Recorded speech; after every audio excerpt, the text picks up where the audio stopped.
The 8th century BCE, the kingdom of Israel is a fractured, desperate state.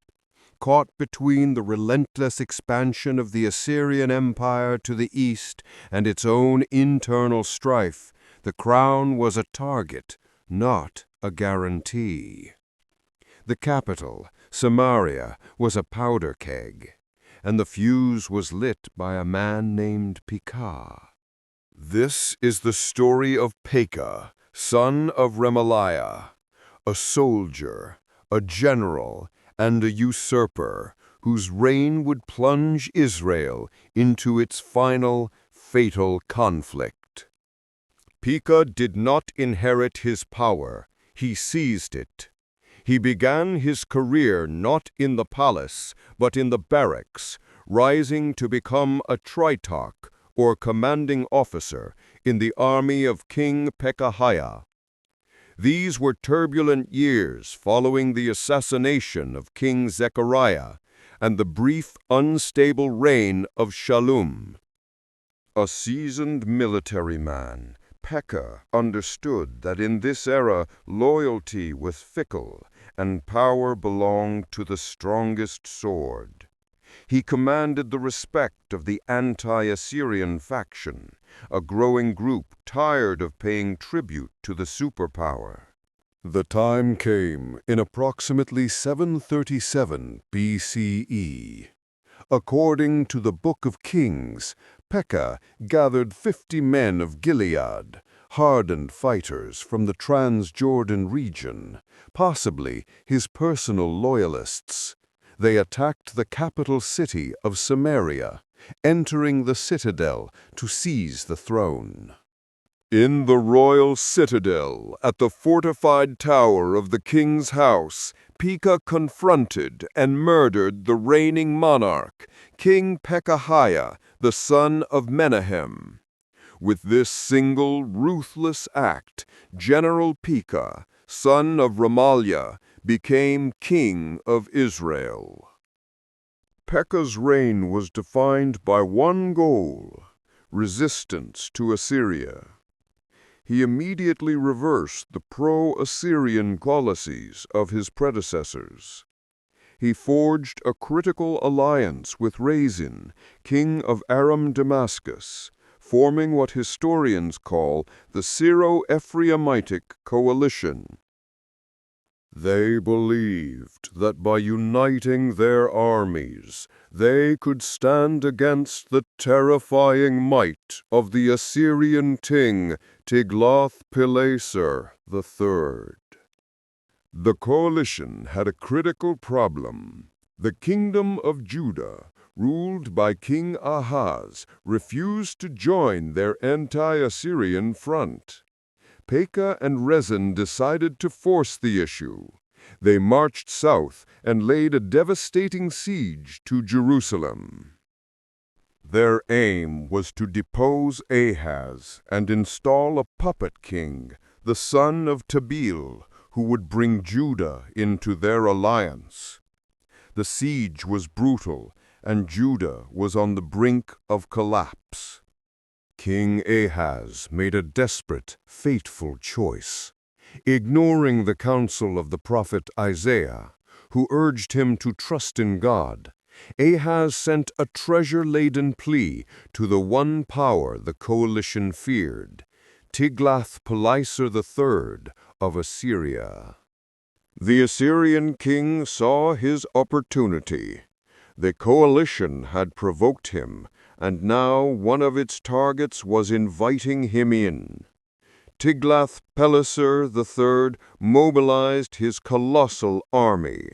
The coalition's plan had backfired spectacularly. The full force of the Assyrian war machine was unleashed. First, they struck at Pekah's primary ally, Aram Damascus. The capital city fell. King Rezin was captured and executed, and his kingdom was dismantled. The coalition was instantly broken. Tiglath-Pileser III then turned his attention to Israel. The retribution was swift and catastrophic. Assyrian records and the biblical account concur. The Assyrians systematically conquered the northern and eastern regions. They captured Ijon, Abel-Beth-Mahakah, Janoah, Kadesh, Hazor, Gilead, and Galilee, the entire land of Naphtali. The population of these conquered territories was not merely subdued, they were deported to Assyria. Pekah had promised resistance, but he delivered destruction and the loss of nearly half his kingdom. Pekah retreated to Samaria. His anti-Assyrian war had failed spectacularly. He was now a king without an army, ruling over a shattered, diminished state that was under direct threat of complete annexation. The Assyrians didn't need to conquer the capital, they just needed to wait for the internal collapse. Tiglath-Pileser III demanded a new, compliant ruler. The Assyrian strategy was to sponsor a coup. They had no doubt that among the remaining military elite there was a man willing to trade Pekah's life for their own power and survival. The assassin emerged from Pekah's own ranks. His name was Hoshea, son of Elah. Like Pekah before him, Hoshea was likely a high-ranking military officer, backed by a faction that saw alliance with Assyria as the only path to survival. The biblical account, 2 Kings 15:30, is chillingly brief. And Hoshea the son of Elah made a conspiracy against Pekah the son of Remaliah, and smote him, and slew him, and reigned in his stead.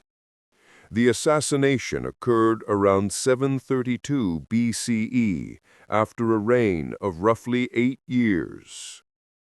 The regicide was instantly legitimized by Assyria.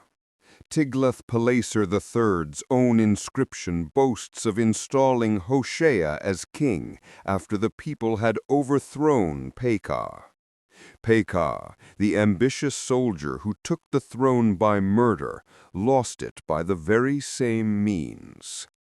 His assassination closed a bloody chapter of internal coups, leaving Israel a desperate rump state.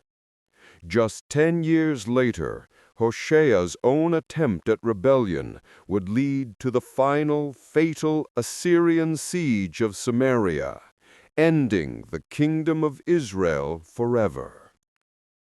Pekah's gamble for freedom cost his nation its existence. If you are enjoying the story, smash the like and subscribe button. It tells me you want more deep dive into famous royal, historic and high-profile assassinations.